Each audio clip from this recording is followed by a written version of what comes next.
ये खामगांव का गन्ने का मॉडल है। हम लोगों ने यहाँ पे गन्ना 12 फीट सेंटर में 12 फीट के सेंटर में 2 लाइनें बनाई 4-4 फीट पे, 8 फीट खाली रखा, फिर 4-4 फीट पे 2 लाइनें बनाई। हमने फरवरी में लगाया, लगातार इसका निरीक्षण करते आ रहे हैं हम लोग। हम लोगों को एक बहुत बड़ी क्षति हुई, अंदाज़ा नहीं था। तो वाइट ग्रैप्स बोलते हैं, तो यहाँ के फार्म में उसका अटैक बहुत ज़्यादा था।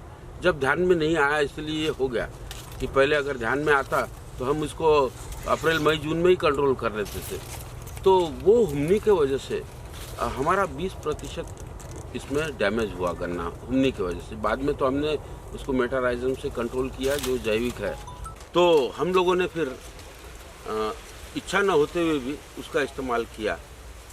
मेटाराइजम वैसे पूरी तरह से जैविक है, कोई जहरीली नहीं है वो, लेकिन वो ऐसी बुरसी है कि उसको आम को चिपक के वो उसको समाप्त कर देती है, वो बुरसी को, उसको वाइट ग्रैप्स को। हमने उसका इस्तेमाल करने के बाद भी हमारा फिर भी 20% का नुकसान हुआ। क्यों हुआ कि जैसे जैसे गन्ना बढ़ने लगा उसको तो कंट्रोल किया हमने, फिर हेवी रेन हुई, हेवी रेन की वजह से उसको ऑक्सीजन सप्लाई बंद हो जाती है। वैसे भी वो नेचुरली हेवी रेन से भी ख़त्म हो जाती है, लेकिन हेवी रेन नहीं होता है जब तक इसका बहुत प्रकोप हुआ। हमारे यहाँ मेटाराइजम का इस्तेमाल नहीं किया जब तक बहुत प्रकोप हुआ। तो हुमनी हमारे गन्ने के लिए बहुत डेंजरस हुई।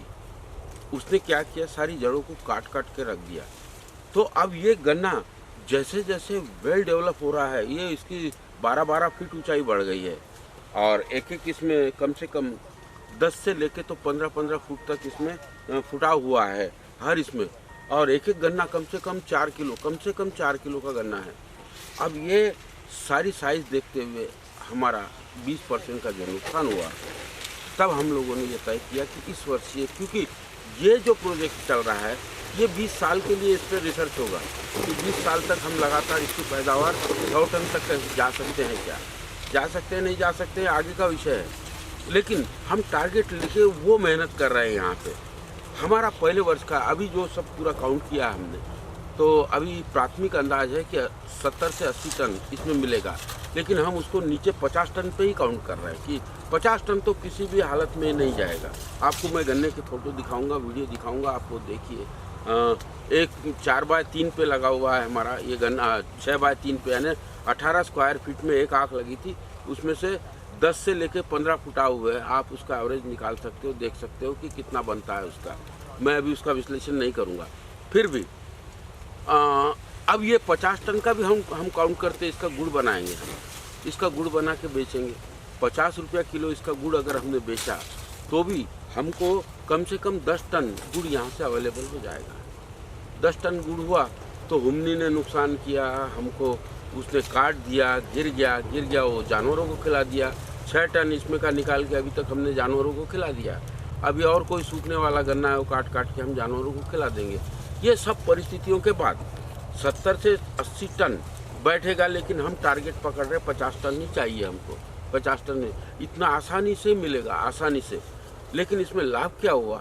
लाभ ये हुआ कि ये सिस्टम में हमको अगले साल जुताई करने की ज़रूरत नहीं, तो बड़ा खर्चा कम हुआ। आगे जुताई करने की ज़रूरत नहीं, तो बड़ा खर्चा कम हुआ, तो जुताई का खर्चा बचा। हमने यहाँ पे पानी को 100% रोका। इसके हर पत्ती ने सूर्य प्रकाश लिया, इसके हर पत्ते ने सूर्य प्रकाश लिया, क्योंकि इसमें हमने अंतर 8 फीट का छोड़ा, इसलिए वो सूर्य प्रकाश पूरी तरह से ये ग्रहित करके उसमें गन्ने में शुगर का प्रमाण बढ़ा दे रहा है, यानी इसमें मिठास बढ़ा दे रहा है। इस तरह से सूर्य शक्ति ने उसकी मिठास को बढ़ाया हमारे यहाँ पे। अब वो मिठास भी बढ़ गई, तो टोटली हम लोगों ने वाटर कंजर्वेशन किया, क्योंकि बारिश के पानी को रोक के बनाने वाला ये डिज़ाइन है। तो बारिश के पानी को पूरी तरह से रोक दिया। आज किसान बारिश का पानी खेत के बाहर निकालता है गन्ने का, हमने रोक दिया। वो पानी ग्राउंड वाटर में कन्वर्ट हुआ, यानी वाटर कंजर्वेशन हुआ। साथ में ही हम लोग इसके पत्तियां हैं, इसके पत्तियों को भी पूरा यही मल्च कर देंगे, तो पत्तियों से भी खाद मिलेगा। ग्रीन मैन्यूरिंग हमने 8 फीट के फटे इसमें लिया था, तो सॉइल फर्टाइल होते जाएगी, उसकी वैसी प्रोडक्टिविटी ये घटेगी नहीं, उसकी कांस्टेंट चलेगी, क्योंकि उतना मटेरियल हम उसमें सप्लाई कर रहे हैं।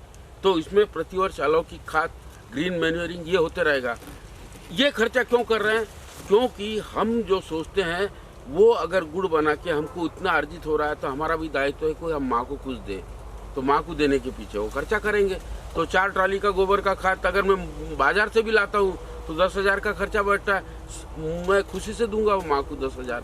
मैं ग्रीन मैन्योरिंग का कम से कम 5,000 रुपये उसको हार्वेस्टिंग कर डालने का, काटने का, ये सारा खर्चा बढ़ जाता है, मैं खुशी से करूँगा।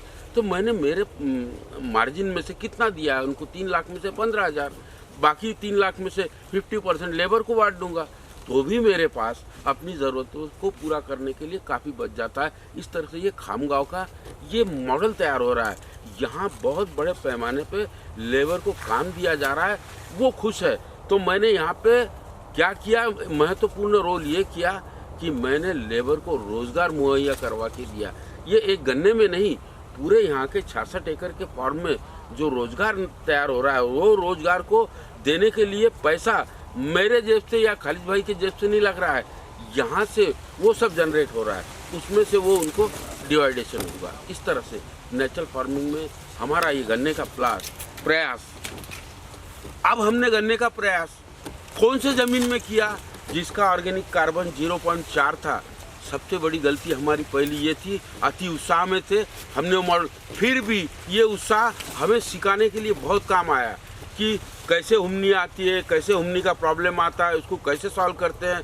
तो पहले तो हमने सॉइल फर्टिलिटी नीति बनाई थी, उसके पहले लगा दिया, लेकिन फिर भी हमने अपने अथक प्रयास से इसको बहुत सक्सेसफुली मॉडल बना दिया है। लेकिन सबसे महत्वपूर्ण बात, हम लोगों ने ये जो गन्ना लगाया इसकी सॉइल फर्टिलिटी अब हम जो लगाएंगे उसकी पूरे सॉइल फर्टिलिटी का ध्यान रखेंगे।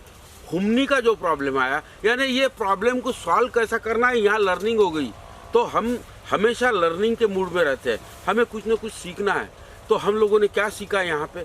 हमने ये सीखा कि हुमनी का अगर प्रॉब्लम सॉल्व करना है तो अप्रैल मई जून में उसके ट्रैप लगा दो। जब वो ज़मीन में से निकल के पतंग के अवस्था में आती है, तो वो आके सीधा उसमें हमारे ट्रैप पे अट्रैक्ट हो जाएगी और वो वहीं ख़त्म। तो नर और मादा दोनों ख़त्म हो जाएगी। नर और मादा ख़त्म हो गए तो उसका प्रॉब्लम सॉल्व हो जाएगा। इस तरह से हम नेचुरली उनका जो अनबैलेंस हो गया इस फॉर्म में, क्योंकि कच्चे गोबर का काफ़ी इस्तेमाल हुआ है यहाँ पे, उसके वजह से इसका प्रॉब्लम बढ़ गया। अब उसको हम सॉल्व करने के लिए फरवरी में लगा देंगे ट्रैप। एक्चुअली इसका प्रकोप होता है अप्रैल मई जून में। उसके पतंग बनते हैं, ज़मीन के अंदर से निकल के वो पतंग आके उसमें बैठते हैं और वो अंडे देने का काम करते हैं।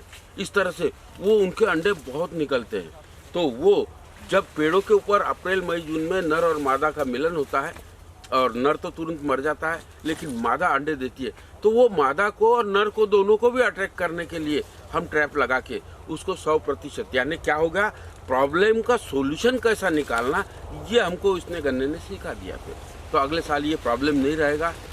हम आशा करते हैं कि ये एक उपज के मामले में भी अपने रिकॉर्ड बनाएगा, लेकिन सॉइल फर्टिलिटी, वाटर कंजर्वेशन, इसके भी रिकॉर्ड बनाएगा।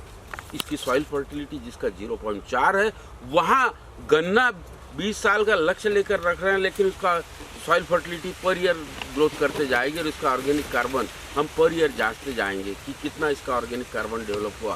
तो हमारा मानना ये है, ये गन्ने की फसल हमें ज्ञान देती है, ये गन्ने की फसल हमें सॉइल फर्टिलिटी बनाना सिखाती है, ये गन्ना हमें वाटर कंजर्वेशन सिखाता है। ये सूरज की ताकत को दर्शाता है कि सूरज की ताकत को लेना है तो आपको डिस्टेंस देना होगा, डिस्टेंस दोगे तो अभी उसके हर पत्ता सूर्य की ताकत को ग्रहण करेगा। इस तरह से ये गन्ने की आज अभी इसकी मोटाई आप देख रहे हो, ये गन्ने की मोटाई देख रहे हो आप, ये 0.4 ऑर्गेनिक कार्बन की ये मोटाई है। अब यही अगर हम इसको पहले साल फर्टाइल करते थे, इससे ज़्यादा बेहतर होता था। इस तरह से आप इसके शूट भी देख रहे हो, एक एक शूट में 10-10, 12-12, 15-15 शूट निकले हुए हैं एक एक इसमें।